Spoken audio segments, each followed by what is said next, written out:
Good morning all of you. आज से हम लोग जनरल में जीएस पोर्शन की बात करेंगे। जीएस पोर्शन में देखिए आपको पढ़ना क्या क्या होता है।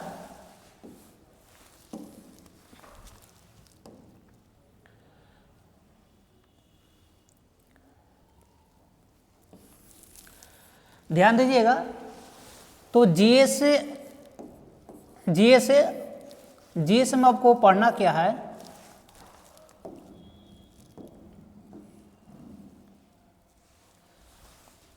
आपका केमिस्ट्री,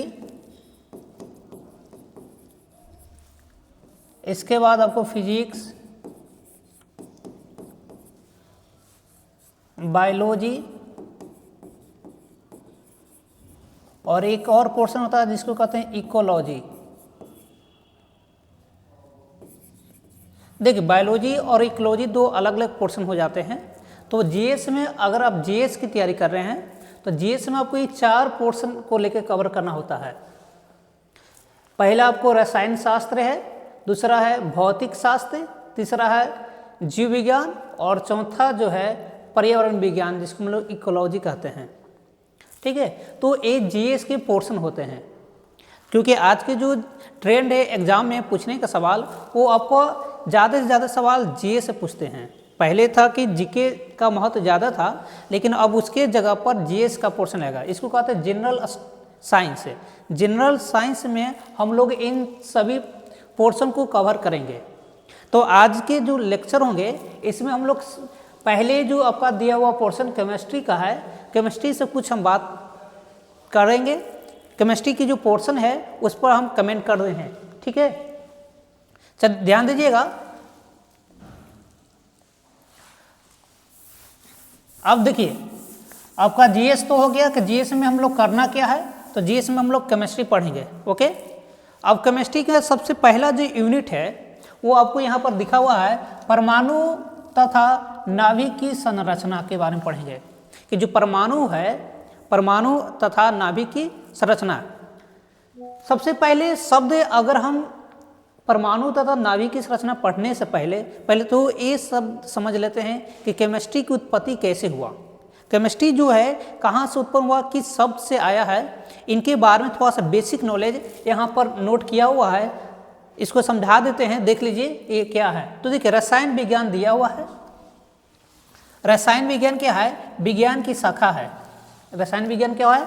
तो विज्ञान की एक शाखा है जिसके अंतर्गत हम क्या करते हैं, पदार्थों के गुणों के बारे में पढ़ते हैं, संगठन उसके बारे में पढ़ते हैं, संरचना तथा उनमें होने वाले परिवर्तनों का अध्ययन किया जाता है। इसको कहते हैं रसायन।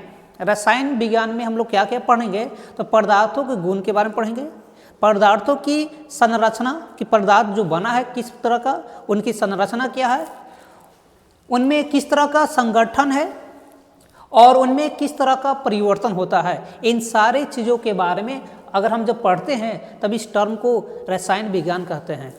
ठीक है, इसको क्या कहते हैं? रसायन विज्ञान कहते हैं। ये हमारा एक विज्ञान का शाखा है। अब देखिए जो रसायन में इंग्लिश में आया था केमिस्ट्री शब्द, केमिस्ट्री का अर्थ होता है रसायन विज्ञान। और ये केमिस्ट्री जो शब्द आया था कहाँ से आया था? तो मिस्र से। याद रखिएगा केमिस्ट्री जो शब्द है वो कहाँ से आया था? तो मिस्र से आया था। और उस समय मिस्र में इस शब्द को, केमिस्ट्री का मतलब क्या होता था? तो कीमिया। केमिस्ट्री को क्या बोलते थे? कीमिया एक मिस्र शब्द है। ठीक है, जिसका अर्थ क्या होता था? ये कीमिया शब्द का अर्थ क्या है? काला रंग। याद रखिएगा, जहाँ अंडरलाइन कर रहे हैं वो बहुत बहुत इंपॉर्टेंट बात है। ठीक है, क्योंकि एग्जाम में इसी तरह से पूछता है कि बताइए कि कीमिया शब्द का मतलब क्या है।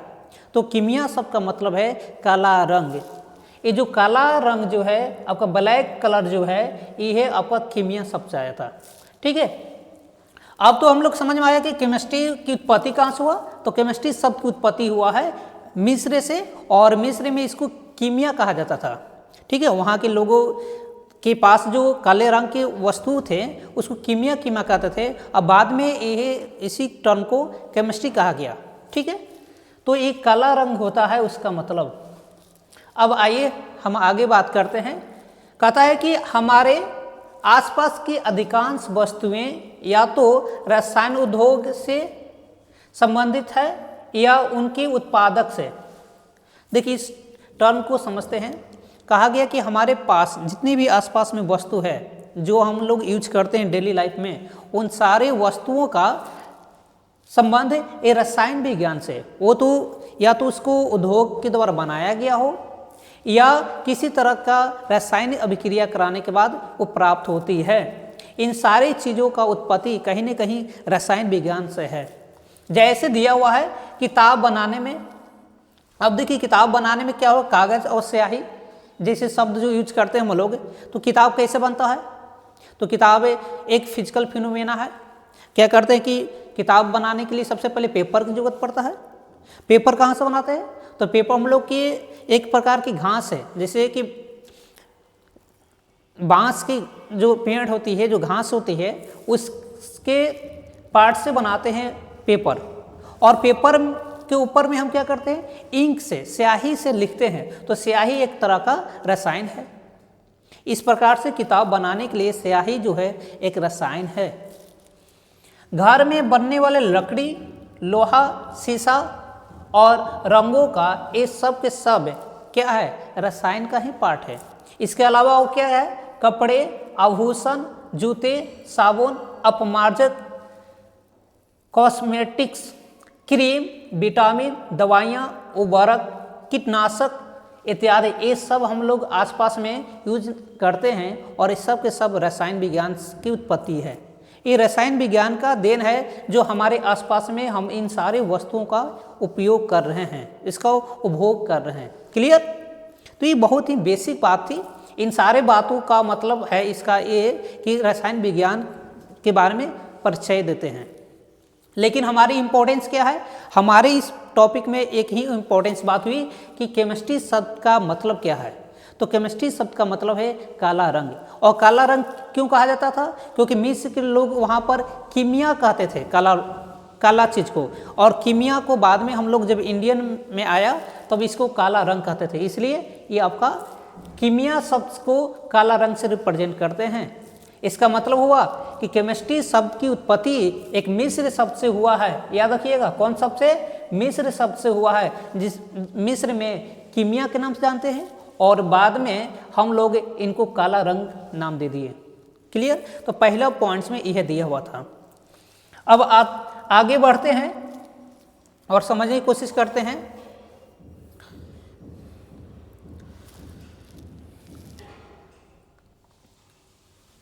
ध्यान दीजिएगा, यहाँ पर कुछ रसायन शास्त्री के बारे में बातचीत की वर्ड्स प्रयोग किया गया है। रसायन शास्त्री मतलब जो केमिस्ट होते हैं, जो केमिस्ट्री के बारे में अच्छी तरह से जानकार होते हैं, उनको कहते हैं केमिस्ट, यानी रसायन शास्त्री कहते हैं।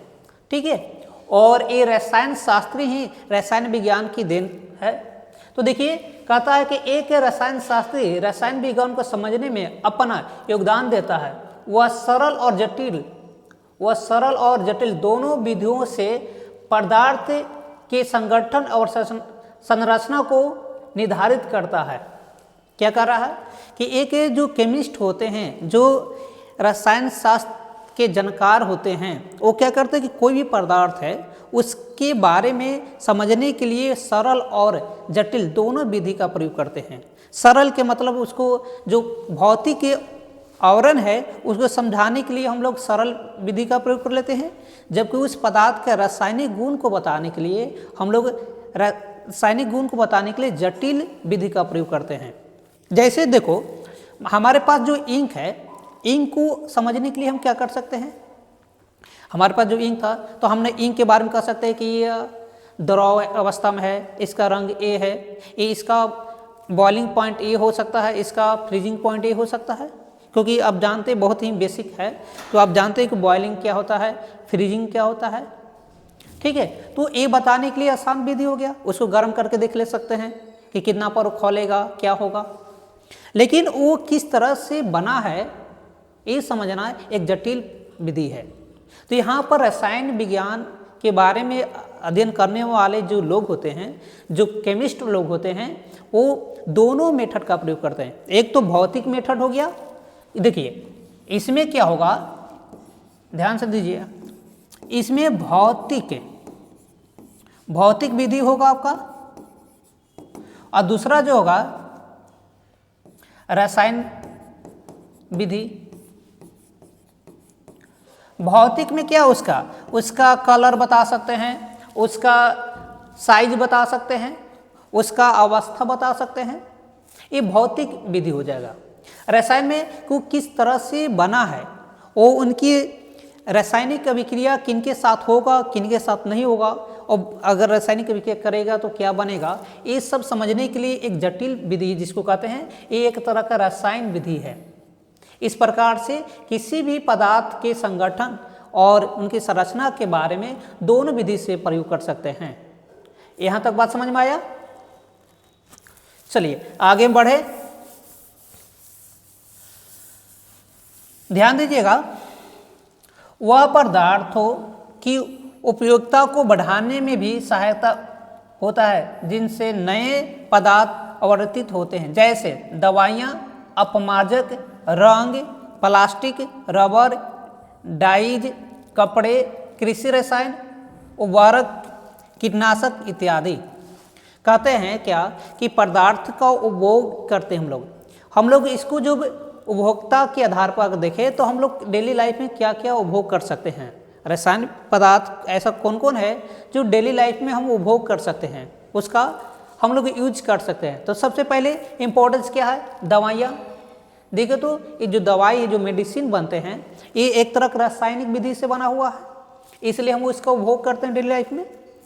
इसके पास अपमार्जक का मतलब साबुन सोडा जो यूज करते हैं कपड़ा धोने के लिए, तो ये आपका अपमार्जक हो गया। हम लोग जो रंग यूज करते हैं, जो बाल उल रंगने में जो यूज करते हैं रंग, या कपड़ा उपड़ा रंगने में जो कंपनी यूज करती है, तो भी एक तरह का रसायन है। हम लोग प्लास्टिक, देखिए प्लास्टिक एक तरह का क्या है, पॉलीमर होता है, जिसे रबड़ भी एक तरह का पॉलीमर है। हम लोग आगे पढ़ेंगे सब चीज़ों के बारे में कि प्लास्टिक कैसे बनता है, रबड़ कैसे बनता है, रबड़ कितने तरह के होते हैं, इन सारी चीज़ों की डिटेल हम आगे करेंगे। इसके बाद डाइज, जो कलर का ही एक पार्ट होता है डाइज। इसके बाद कपड़े, कृषि रसायन में जो हम लोग कीटनाशक के दवा, उर्वरक आदि का छिड़काव करते हैं खेतों में फसल को अधिक उत्पादन के लिए, तब इसको कहते हैं कृषि रसायन। जिसे आपके घरों में यूरिया खाद उद होगा, उसका छिड़काव जब करते हैं तो ये आपका कृषि रसायन होगा। यहाँ लिख दिया है कृषि रसायन के साथ में उर्वरक भी, कीटनाशक इत्यादि लिख दिया है। क्लियर? अब आगे बढ़ते हैं। अगर पदार्थ उपयोगी हो तो रसायन शास्त्री उसे कम खर्चों में और प्रभावी रूप से अधिक मात्रा में बनाने के उपयोग भी सुझाता है। देखिए क्या कहता है कि अगर जो हमारे पास पदार्थ है, हमारे पास जो पदार्थ है रसायन, तो ये प्रक्रिया अगर आप स्वयं बनाइएगा, ये तो एक बहुत बड़ा जटिल है। तो इसके लिए क्या करता है कि साइंटिस्ट लोग जो होते हैं, वो रसायन शास्त्री जो होते हैं, उनको क्या करता है, कम खर्चा में कैसे लोगों तक पहुंच सके, इसके लिए अनेक तरह को विधि, अनेक तरह के रास्ते अपनाते हैं। अब देखिए इनमें से सबसे पहले साइंटिस्ट का परिचय देते हैं, जिनका नाम है लेवोजियर। ये पहले साइंटिस्ट हैं, करीब करीब ये 18वीं शताब्दी की बात हो रही है, 18th सेंचुरी के आसपास में टाइम पीरियड होती है। लेवोजियर ने ही सबसे अच्छा कंसेप्ट दिए थे। ये पहले ऐसे साइंटिस्ट थे, ऐसे रसायन शास्त्री थे जिन्होंने पदार्थों के बारे में समझाया थे। ये फर्स्ट वैज्ञानिक हैं जिन्होंने रसायन विज्ञान के बारे में सबसे पहले और बहुत ही लाजवाब कंसेप्ट इन्होंने दिए, इसलिए इनको एक नाम से जानते हैं, रसायन विज्ञान का पिता भी कहा जाता है। तो आता है एग्जाम में कि बताइए रसायन विज्ञान के पिता किन्हें कहा जाता है, तो याद रखिएगा किनको कहा जाता है, लेवोजियर को कहा जाता है। किनको? लेवोजियर को कहा जाता है। ये क्या है कि रसायन विज्ञान के पिता कहा जाता है। पिता इसलिए कहा जाता है कि इन्होंने बहुत ही आसान तरीके से रसायन को समझाने के लिए बहुत अपने योगदान दिए थे, इस वजह से इनको रसायन विज्ञान का पिता कहा जाता है। ओके, क्लियर है? किसी को दिक्कत है तो आप कमेंट कर सकते हैं। आगे बढ़े, चलिए आगे देखते हैं, हम बात करते हैं आगे।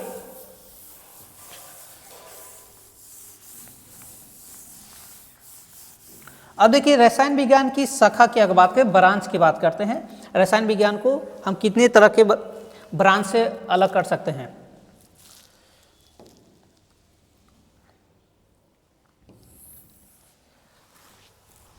देखिए यहाँ पर दिया रसायन विज्ञान की शाखा, ब्रांच की बात हो रही है कि कितने तरह के रसायन विज्ञान हम पढ़ सकते हैं। तो देखिए सबसे पहले हम बात करेंगे अकार्बनिक रसायन। सबसे पहला जो शाखा है वो अकार्बनिक है, इनऑर्गेनिक। अब इनऑर्गेनिक में हम क्या करते हैं कि इनऑर्गेनिक पदार्थ का यूज करते हैं। हमारे पास जो रसायन है वो इनऑर्गेनिक होते हैं, मतलब अकार्बनिक है, ठीक है, जिसमें जीव की मात्रा, मतलब जिसमें जीव की मात्रा ना हो और जिसमें कार्बन की मात्रा ना हो, ऐसे पदार्थ को हम लोग अकार्बनिक कहते हैं। जैसे इनके अंतर्गत सभी अकार्बनिक तत्वों एवं उनकी यौगिक का अध्ययन किया जाता है, ठीक है, अकार्बनिक पदार्थ में।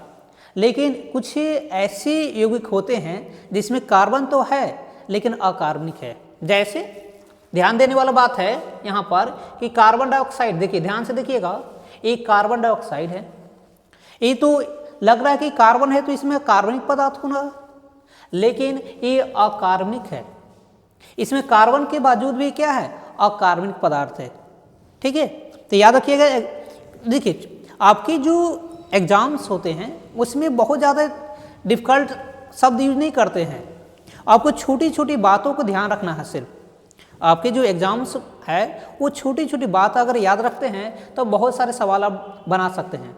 जैसे यहाँ क्या कहा, अकार्बनिक रसायन, इसका मतलब आपके दिमाग में चला हुआ ओ जिसमें कार्बन ना हो अकार्बनिक होगा, लेकिन ये सही नहीं है। अकार्बनिक का मतलब होता है क्या कि जो हमारे वातावरण में प्राप्त है, जो भूपट्टी से लेते हैं, हमारी जो भूपट्टी होती है जो हम लोग खनन करके निकालते हैं, उसको कहते हैं अकार्बनिक। और साथ में याद रखिएगा, हाँ कार्बन उसमें नहीं होते हैं, लेकिन कुछ ऐसे हैं यौगिक जिनके साथ में कार्बन होते हैं। दूसरा है कार्बन मोनोऑक्साइड, जिसकी फार्मूला होता है CO।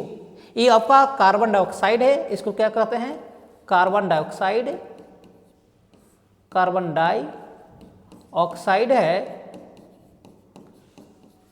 और दूसरा है कार्बन मोनोऑक्साइड, ये आपका कार्बन मोनोऑक्साइड है, मोनोऑक्साइड है,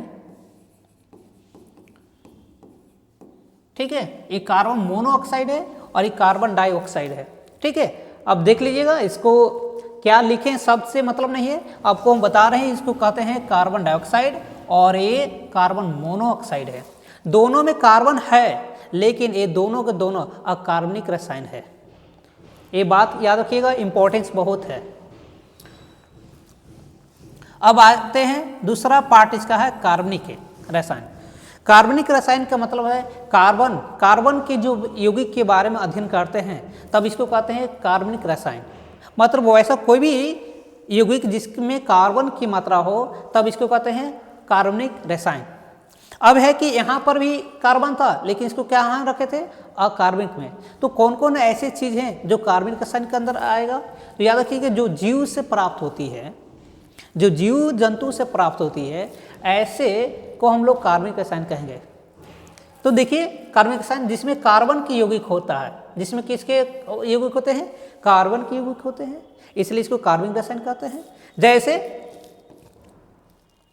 कोयला, कोयला का तो नाम सुने होंगे, देखे भी होंगे। कोयला जो है ये पेड़ पौधा से के बाद प्राप्त होती है, इसलिए इसे आपका क्या है, कार्बनिक रसायन है। इसके अलावा पेट्रोलियम, ये आपका पेट्रोलियम जो है ये भी क्या है, कार्बनिक रसायन है, क्योंकि ये भी समुद्री जीव के मरने के उपरांत बना है।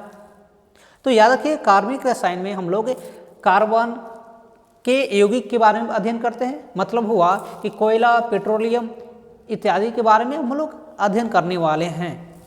क्लियर। आगे कोयला भी देखेंगे, कोयला कितने तरह के होते हैं और पेट्रोलियम को कहाँ का यूज करते हैं, इनका क्या क्षेत्र है, इन सारी चीज़ों के बारे में और डिटेल हम बात करेंगे जब हम लोग स्पेशल कार्बनिक रसायन पढ़ेंगे। तो अभी हम जनरल केमिस्ट्री के बारे में अध्ययन कर रहे हैं, बहुत ही बेसिक से। ओके, क्लियर हो गया। चलिए आगे हम लोग बात करते हैं। आगे है इसमें यहाँ पर 3rd नंबर दिया है भौतिक रसायन। अब देखिए भौतिक रसायन, इसको कहते हैं फिजिकल केमिस्ट्री।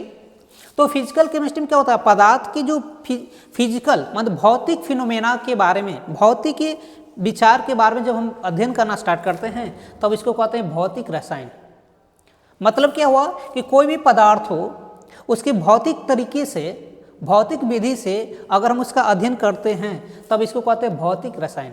जैसे कोई पदार्थ मेरे पास है, आपके पास जल है, एक पदार्थ है मेरे पास है, अब जल का भौतिक गुण के बारे में अध्ययन कर ले।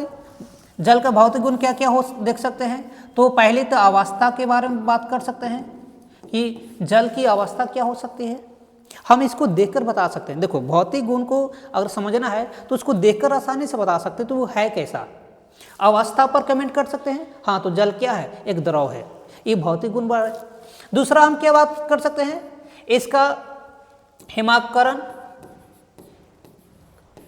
मतलब ये जल जो है इसका फ्रीजिंग पॉइंट का हो सकता है, कब ये जल जो है जम सकता है। इसके बाद वाष्पीकरण पढ़ सकते हैं, वाष्पीकरण के बारे में पढ़ सकते हैं, इवापोरेशन के बारे में कि कब ये बॉयल कर सकता है, क्वथनांक क्या हो सकता है इसका। तो ये सब चीज़ों के बारे में जब अध्ययन करते हैं तब हम इसको कहते हैं भौतिक रसायन। मतलब सिर्फ भौतिक तरीके से अगर हम उसका अध्ययन करते हैं किसी भी पदार्थ का, तब ऐसे रसायन को भौतिक रसायन के अंतर्गत अध्ययन किया जाता है। क्लियर, इसको कहते हैं भौतिक रसायन। अब आइए आगे हम लोग बात करते हैं औद्योगिक रसायन क्या है। औद्योगिक रसायन क्या है, इंडस्ट्रियल केमिस्ट्री की बात करते हैं। तो आपने देखा ऊपर में कुछ एग्जाम्पल दिखे थे जो स्पेशल इंडस्ट्री में बनाए जाते हैं। जैसे मेडिसिन कहाँ बनाया जाता है, तो इंडस्ट्री में बनाया जाता है, उद्योग में बनाया जाता है, इसलिए इसको औद्योगिक कहते हैं। औद्योगिक रसायन के अंतर्गत हम बड़े पैमाने पर हम जब पदार्थों का निर्माण करते हैं, नए नए पदार्थ बनाते हैं, तब ऐसे रसायन को हम लोग औद्योगिक रसायन के नाम से जानते हैं, इंडस्ट्रियल केमिस्ट्री के नाम से जानते हैं। जैसे रबर से हम लोग क्या क्या बनाते हैं, अनेक तरह की रबड़ की वस्तु बनाते हैं। उसी तरह से प्लास्टिक, अनेक प्रकार की प्लास्टिक यूज करते हैं। आपके पास जो डाइज है, अनेक तरह के डाइज है, जो कलर होते हैं, इस सारी चीज़ों का जब हम बेहद पैमाने पर, बड़े पैमाने पर बनाना स्टार्ट करते हैं तब ये हमारा औद्योगिक रसायन कहलाता है। देखिए छोटी पैमाने पर जब बनाना स्टार्ट करते हैं तो लेबोरेटरी मेथड कहलाता है, प्रयोगिक विधि से। हमारे पास दो तरह की होती है। साइंटिस्ट लोग क्या करते हैं कि एक पर्टिकुलर लैब बनाकर उसके अंतर्गत नए नए पदार्थों की शोध करते हैं, तो ये हो गया लेबोरेटरी मेथड। लेकिन दूसरा क्या कि उसी मेथड को अगर हम बड़े पैमाने पर जब उत्पादन करना है, बड़े पैमाने पर जब बनाना है, तब इसके लिए क्या करते हैं, उद्योग, बड़े बड़ी कंपनियां में वस्तु अधिक मात्रा में उत्पादन करते हैं। इसलिए ऐसे रसायन विज्ञान जहां पर कंपनी के माध्यम से अगर हम वस्तु को उत्पादन करते हैं तब ऐसे विज्ञान को औद्योगिक रसायन कहा जाता है। ओके, आप लोग को शायद सब क्लियर हो रहा होगा पॉइंट। अगर अभी भी दिक्कत है तो कमेंट कर सकते हैं, जरूर बताइएगा कमेंट करके कि कहाँ पर आपको दिक्कत है। चलिए आगे हम बात करते हैं जैव रसायन की बात करते हैं, जो कि 5 नंबर है जैव रसायन। मतलब इस वैसा रसायन जिसके अंतर्गत हम जीवों के बारे में अध्ययन करते हैं। जो हमारा जो रसायन बना है, नए पदार्थ जो बना है, उसमें किन किन जीवों की उत्पत्ति से बना है, इसीलिए इसको हम लोग जैव रसायन कहते हैं। ठीक है, जैव रसायन का मतलब जो जीव से प्राप्त हो। जैसे प्रोटीन, आप खाना खाते हैं, अब जो भी भोजन करते हैं बताओ भोजन करने से क्या क्या होता है? तो भोजन करने से हमको क्या क्या मिलता है? तो कार्बोहाइड्रेट मिलता है, प्रोटीन मिलता है, विटामिन मिलते हैं। तो ये सब कहाँ से मिलता है? तो जीव से मिलता है, क्योंकि पेड़ पौधा से हम लोग प्राप्त करते हैं, इसलिए इसको कहते हैं जैव रसायन। मतलब जैव रसायन में हम लोग पेड़ पौधा से प्राप्त होने वाले रसायन के बारे में अध्ययन करते हैं, तब इसको हम कहते हैं जैव रसायन। ओके। और इसके बाद है 6 नंबर है आपका कृषि रसायन। 6 नंबर में क्या है? कृषि रसायन। मतलब खेतों के लिए जो हम रसायन बनाते हैं, खेत में जो यूज करने के लिए, अपने कीटनाशक है। आपने एक नाम सुनोगे डीडीटी। डीडीटी का छिड़काव करते हैं कीटाणुओं को मारने के लिए।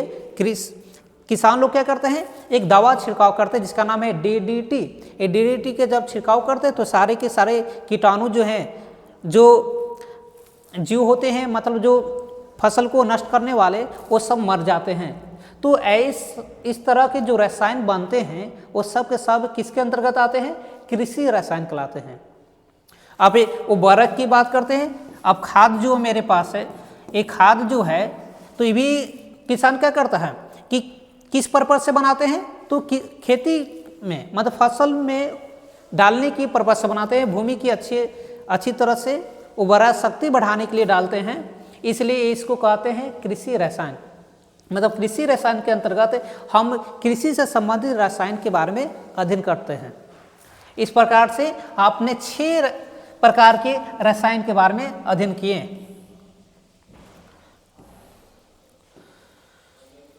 6 प्रकार के रसायन के बारे में आपने अध्ययन किए। सबसे पहले एक बार और रिवीजन करवा देते हैं कौन कौन रसायन। तो सबसे पहले इनऑर्गेनिक रसायन, अकार्बनिक। सबसे पहले आपने अकार्बनिक रसायन पढ़े। चलिए आइए क्या क्या पढ़े? अकार्बनिक रसायन। दूसरा कार्बनिक पढ़े, कार्बनिक रसायन के बारे में पढ़े। तीसरा भौतिक रसायन पढ़े। इसके बाद क्या पढ़े आप? तो कृषि रसायन। इसके बाद औद्योगिक रसायन। ठीक है, इस प्रकार से आपने रसायन के बारे में पढ़े। और एक है जैव रसायन। ये 6 प्रकार के जो रसायन है, जो हमारे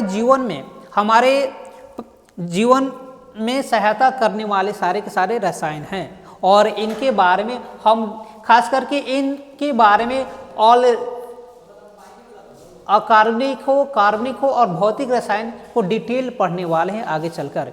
मतलब इनसे कहाँ से सवाल आएंगे इस पर भी फोकस करेंगे। अभी तक हमने पढ़ा तो मात्र 2-3 पॉइंट ऐसे थे जो एग्जाम के व्यू में से पढ़े। पहला क्या कि रसायन शब्द की उत्पत्ति कहाँ से हुआ, यानी केमिस्ट्री जो केमिस्ट्री शब्द है तो कीमिया से। दूसरा हमने पढ़ा कि केमिस्ट्री के बारे में सबसे पहले कौन साइंटिस्ट आए थे? तो लेवोजियर थे। कौन थे? लेवोजियर थे। और तीसरा पढ़े कि अगर हम इन रसायनों को कितने तरह से बांट सकते हैं, तो ये रसायनों को हम लोग निम्न प्रकार से बांट सकते हैं। वो कौन कौन है?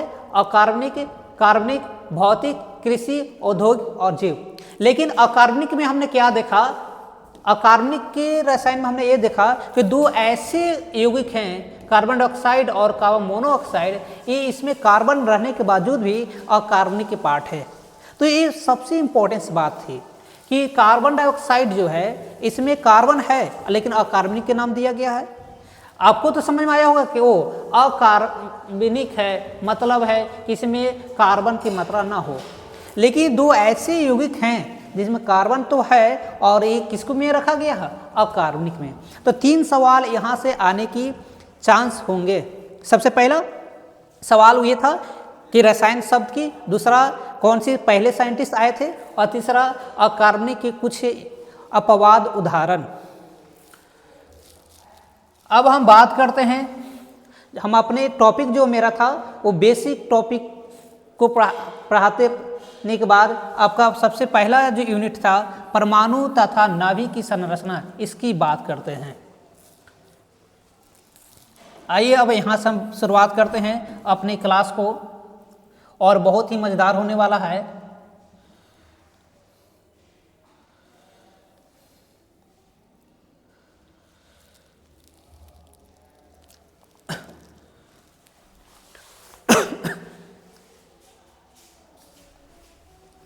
ध्यान दीजिए।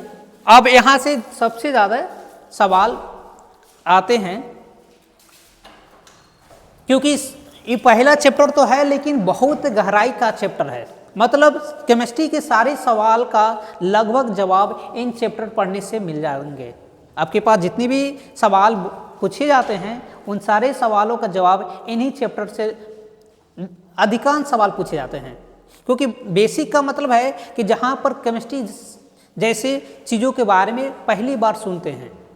सबसे पहला जो चैप्टर का नाम है वो था आपका परमाणु तथा उनकी बारे में पढ़ना, यानी परमाणु।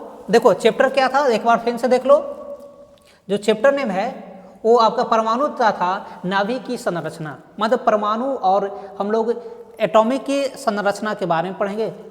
तो नाभिक की संरचना, परमाणु में नाभिक कहाँ से आया, नाभिक जैसे शब्द कब आया, किसने दिया, इन सारे शब्दों के बारे में सीखने वाले हैं।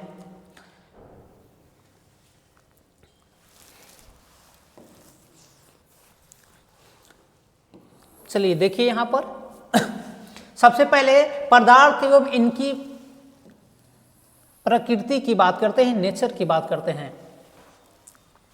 तो सबसे पहले हमने देखा कि जो हमारे पास आसपास में जो भी वस्तुएं हैं रसायन का, हम वैसे व्यू से बात करेंगे जो केवल रसायन की बात हो, वैसे पदार्थों की। तो कहते हैं क्या कि हमारे पास जो भी चीज़ है, हमारे पे हर चीज़ को अगर हम बात करें तो उसको अध्ययन करने के लिए तो सबसे पहले हम लोग एक शब्द यूज करते हैं जिसका नाम है पदार्थ।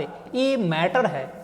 मैटर की परिभाषा कैसे करते हैं, जो मैटर है, ये मैटर की अगर हम बात करते हैं यानी पदार्थ की बात करते हैं तो सबसे पहले कहता है कि पदार्थ जो हमारे आसपास के चारों तरफ है, इसको परिभाषा के लिए लिखा हुआ है वस्तु जो स्थान घेरती हो, जिसका द्रव्यमान होता हो और जो अपनी संरचना में परिवर्तन का विरोध करती हो।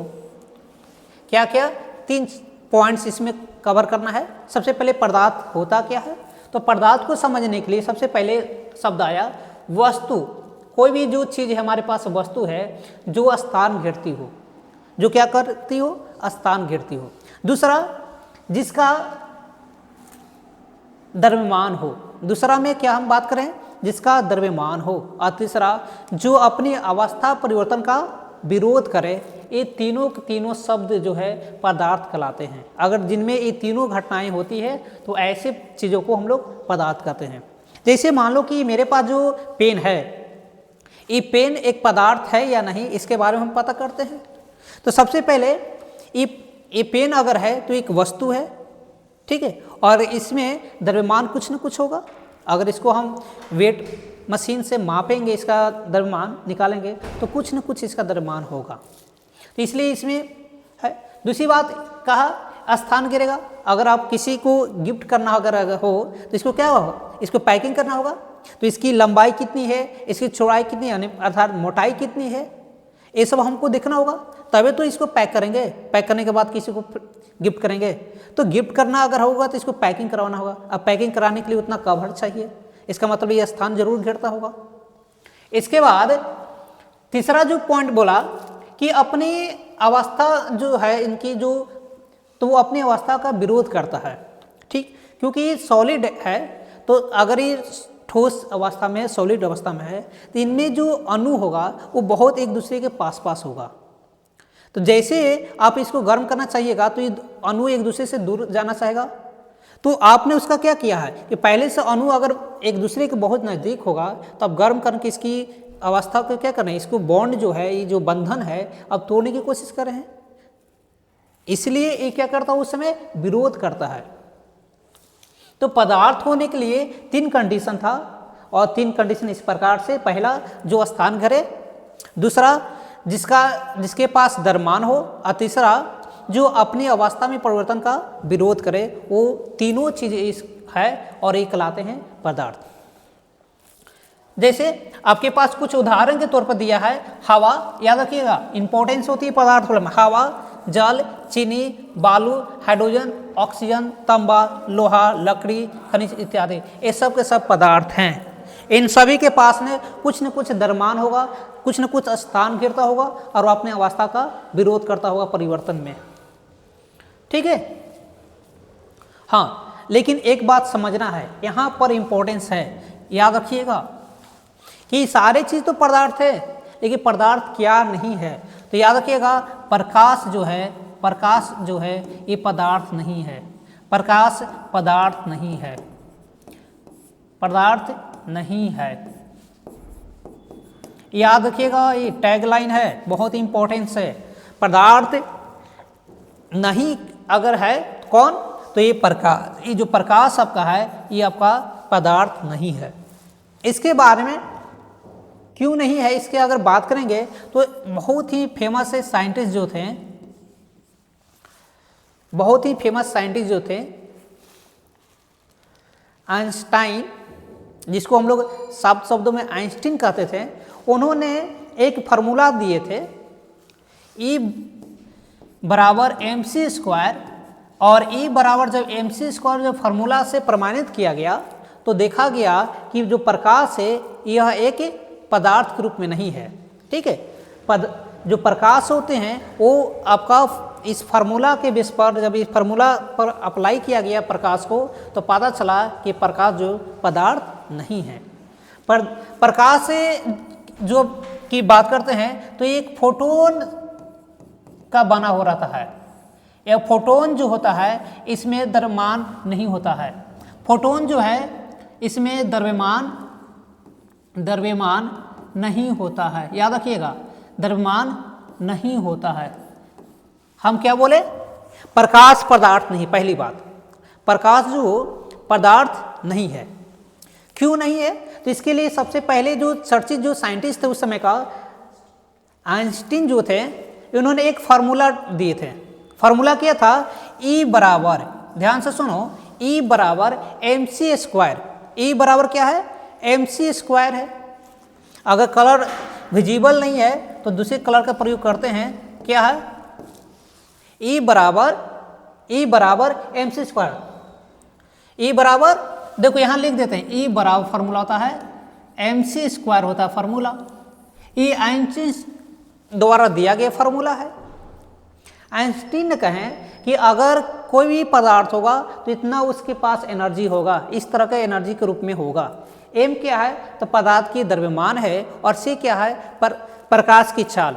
इसमें दो चीज़ है, एम क्या है, द्रव्यमान होता है, और सी क्या होता है, तो प्रकाश की चाल है, प्रकाश की चाल। तो इस फार्मूला पर जब प्रकाश को लाया गया तो पता चला कि प्रकाश जो है उसमें पदार्थ नहीं है। क्यों नहीं है, तो इसके लिए बोले कि ये जो पदार्थ, जो प्रकाश बना है वो फोटोन का बना हुआ है। किसका बना हुआ है, फोटोन शब्द का, फोटोन का बना हुआ है। अब जब फोटोन के बारे में अध्ययन किया गया तो पता चला कि फोटोन के पास द्रव्यमान नहीं होता है। इस आधार पर कह सकते हैं हम कि प्रकाश पदार्थ नहीं है। बाकी जो चीज़ हमारे आसपास है वो सब के सब पदार्थ होते हैं, लेकिन प्रकाश जो है पदार्थ नहीं है। इसके पीछे का रीजन ये है, ये दिया गया था फार्मूला के बेस पर। ओके, शायद अब क्लियर हो गया होगा। तो कुछ जो सवाल ऐसे होते हैं हम लोग पर फोकस करना होता है कि जो देखो जनरल तो बात पढ़े आपने 8, 7, 9, 10 में पढ़े होंगे पदार्थ के बारे में कहीं ना कहीं। ऐसे 9th में एक्चुअल पढ़ना है तो 9th में आप ये सारी चीज़ को पढ़े होंगे, लेकिन क्या है कि दिमाग में है नहीं बात, तो फिर से रिवीजन कर लेते हैं। तो पदार्थ क्या नहीं है क्या है, ये सारे चीज़ों के बारे में हमने बता दिए। आगे बढ़ते हैं।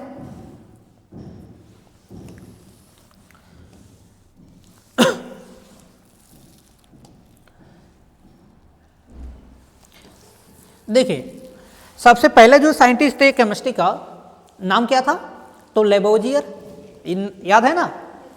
लेबोजियर ने ही सबसे पहले रसायन के बारे में बताया।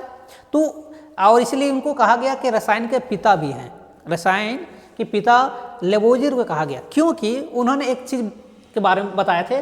उन्होंने कहा था कि पदार्थ संरक्षित के बारे में, ये जो पदार्थ है वो संरक्षित के बारे में बताए थे। पदार्थ संरक्षित का मतलब है संरक्षण के देखो मतलब होता क्या है कि उसको न तो बना सकते हैं न ही उसको नष्ट कर सकते हैं, केवल उनकी अवस्था बदल सकते हैं, मतलब उनकी परिवर्तन में कर सकते हैं, लेकिन बनाने और नष्ट करने की हम नहीं कर सकते। ये दो चीज़ नहीं कर सकते, इसलिए हम इस चीज़ को पदार्थ संरक्षण कहते हैं।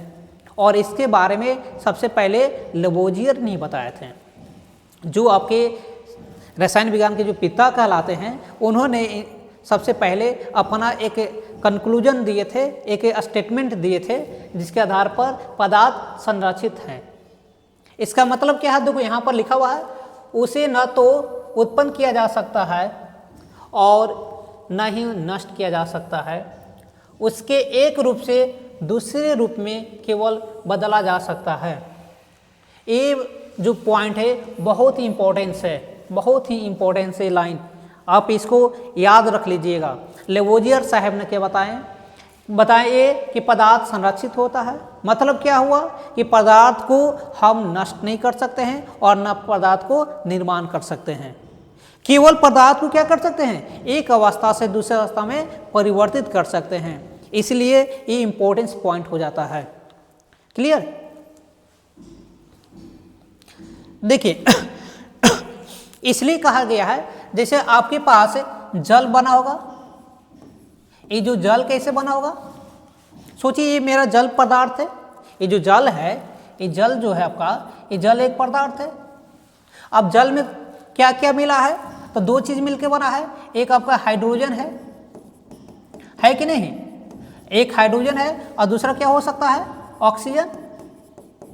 एक हाइड्रोजन और दूसरा क्या है, ऑक्सीजन। ये दो रसायन से मिलकर बना है जल, H2O बना है। अगर हम इसकी बात करेंगे संबंध का, तो हाइड्रोजन क्या करता है, ऑक्सीजन के साथ रासायनिक अभिक्रिया करता है। जैसे रासायनिक अभिक्रिया करेगा, बना कितना, H2O। अगर आपको जल को कहीं ना कहीं अगर तोड़ना हो, अगर जल ही टूट जाएगा तो फिर से वापस इसी पदार्थ में आ जाएगा। अगर जल बना है हाइड्रोजन और ऑक्सीजन से, तो अगर जल को किसी विधि से अगर ऐसा कोई विधि अपना ले और जिससे हम जल को तोड़ दें, तो तोड़ने के बाद क्या मिलेगा वापस है, फिर से हाइड्रोजन और ऑक्सीजन। इसका मतलब है कि हम केवल हाइड्रोजन और ऑक्सीजन को मिलाकर इसकी अवस्था बदल दिए और बना दिए जल। फिर जल को फिर जैसे तोड़ दिए, फिर से मिल गया हाइड्रोजन और ऑक्सीजन। तो इसलिए हम कोई नया पदार्थ तो बनाए नहीं, हम चाहेंगे तो फिर से हाइड्रोजन बना सकते हैं, ऑक्सीजन बना सकते हैं, और यह हाइड्रोजन ऑक्सीजन फिर जल बना है। इसका मतलब हुआ कि हम न तो इसको नष्ट भी कर सकते हैं और न ही इसको हम नए पदार्थ बना सकते हैं। केवल क्या किए, इनका रूप बदल दिए। इनका रूप क्या, एक गैस था, अब गैस था, इनका रूप बदल के गैस से किस में बदल दिए, तो हम द्रव में बदल दिए, इसका रूप बदल गया है। गैस था, गैस से द्रव में, फिर द्रव को गैस में बदल सकते हैं। तो इस प्रकार से हम किसी भी पदार्थ को बना नहीं सकते हैं और न ही उसको नष्ट कर सकते हैं। केवल क्या किए हैं, हम पदार्थ को संरक्षित कर सकते हैं। तो पदार्थ क्या है, संरक्षित होते हैं इसलिए। और इसके बारे में सबसे पहले लेवोजियर ने ही बताए थे। क्लियर?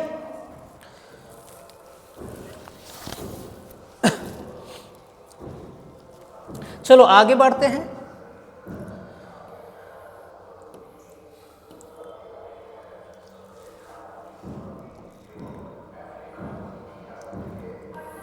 अब देखिए यहां पर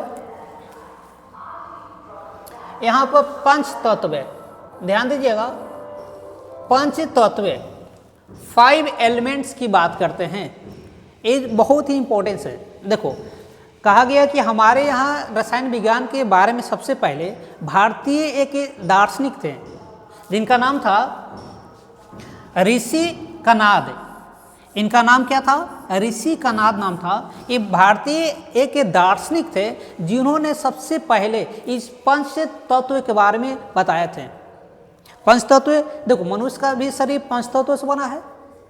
आप पूरा ब्रह्मांड के बारे में अगर अध्ययन करने जाइएगा तो मात्र 5 ही तत्व आपको मिलेगा।